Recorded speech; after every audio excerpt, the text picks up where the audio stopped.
Hello guys, welcome to my YouTube channel. বন্ধুরা, আজ আমরা এইচএস এর এবিটি টেস্ট পেপারের ইতিহাসের এসি 146 বা 146-এর প্রশ্নপত্রগুলো অর্থাৎ এসএ কিউগুলো আলোচনা করেছি। এর আগে আমরা দুটো ভিডিও আপলোড করেছি, এসি 5, এসি 61, এসি 95। আজ আমরা আলোচনা করব এসি 146। তো যদি না দেখো আগের ভিডিওগুলো, তো আগের ভিডিওগুলো চ্যানেলে গিয়ে আগের ভিডিওগুলো দেখে নিও। দেখো, প্রথম প্রশ্ন, অবশিল্পায়ন কি? এটা আমরা আগের ভিডিওতে এসি 95 এর উত্তর করে দিয়েছি। এরপর দেখো, সাম্প্রদায়িক বাঁটোয়ারা নীতি কে ঘোষণা করে? ব্রিটিশ প্রধানমন্ত্রী র্যামসে ম্যাকডোনাল্ড 1932 সালে 16 আগস্ট। তিনে দেখো, হিন্দু কলেজের বর্তমান নাম কি? প্রেসিডেন্সি বিশ্ববিদ্যালয়। বিধবা বিবাহ আন্দোলনের প্রধান প্রবক্তা উদ্যোক্তা কে ছিলেন? ঈশ্বরচন্দ্র বন্দ্যোপাধ্যায় বা ঈশ্বরচন্দ্র বিদ্যাসাগর। লখনৌ চুক্তির কাদের মধ্যে হয়েছিল? 1916 সালে কংগ্রেস ও মুসলিম লীগের মধ্যে। কোন জাহাজে নৌবিদ্রোহ হয়েছিল? তো নৌবিদ্রোহ হয়েছিল মুম্বাই তলোয়ার নামক জাহাজে। এশিয়াবাসীদের জন্য এই স্লোগানটির উদ্দেশ্য কি ছিল? দ্বিতীয় বিশ্বযুদ্ধের সময় জাপানের স্লোগান ছিল এশিয়াবাসীদের জন্য এই এশিয়া। এর মূল উদ্দেশ্য ছিল পশ্চিমী শক্তিগুলি নয়, এশিয়ার কর্তৃত্ব স্থাপন করবে জাপান। চার্লস উড কে ছিলেন? বোর্ড অব কন্ট্রোলের সভাপতি ছিলেন চার্লস উড। সত্যশোধক সভার প্রতিষ্ঠাতা কে? জ্যোতিরাও ফুলে। কাওতা প্রথা কি? এটা আমরা এসি 5 এর প্রশ্নপত্রটি আলোচনা করেছি। দেখো, চীনে মুক্তদার নীতি কে প্রবর্তন করেন?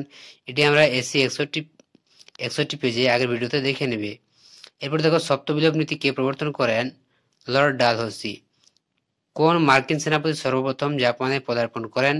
এটা আমরা এসি 95 আলোচনা করেছি, দেখবে আগের ভিডিওতে দেওয়া আছে। তারপর দেখো, দস্তক কি? 1917 খ্রিস্টাব্দে মুঘল সম্রাট ফারুক সিয়ারের ফরমানের সূত্রে সুবা বাংলায় ইংরেজ কোম্পানি বিনামূল্যে বা বিনা শুল্কে বার্ষিক 3000 টাকা বিনিময়ে বাণিজ্য করা সংক্রান্ত ছাড়পত্র পেয়েছিল, যাকে দস্তক বলা হয়। অথবা 1813 সালের সনদ আইনের গুরুত্ব কি ছিল? তো দেখো, এই প্রশ্নটির উত্তর আমরা আগের ভিডিওতে করে দিয়েছি। দেখো,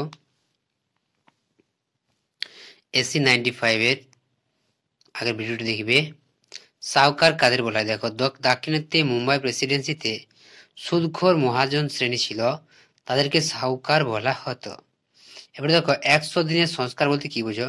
চীনের অন্যতম বুদ্ধিজীবী কাউ ইউ ওয়ে সংস্কারের দাবিতে 1895 সালে চীন সম্রাট কাংসুকে একটি আবেদন করেন। এই আবেদন অনুসারে 1898 সালে চীন সম্রাট 100 দিন ধরে যে সংস্কার কর্মসূচি গ্রহণ করেন তাই 100 দিনের সংস্কার নামে পরিচিত।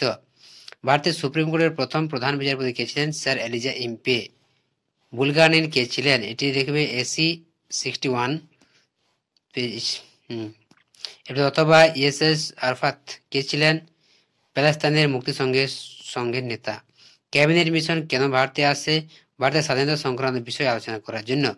তো এই ছিল তোমাদের এবিটি টেস্ট পেপার এইচএস এর ইতিহাসের 146 নম্বর পেজ। যদি ভিডিওটি ভালো লাগে তো অবশ্যই লাইক, শেয়ার, কমেন্ট করে জানাবে এবং চ্যানেলে নতুন হয়ে থাকলে অবশ্যই চ্যানেলটিকে সাবস্ক্রাইব করে রাখবে এই ধরনের নতুন নতুন ভিডিও পেতে। ধন্যবাদ।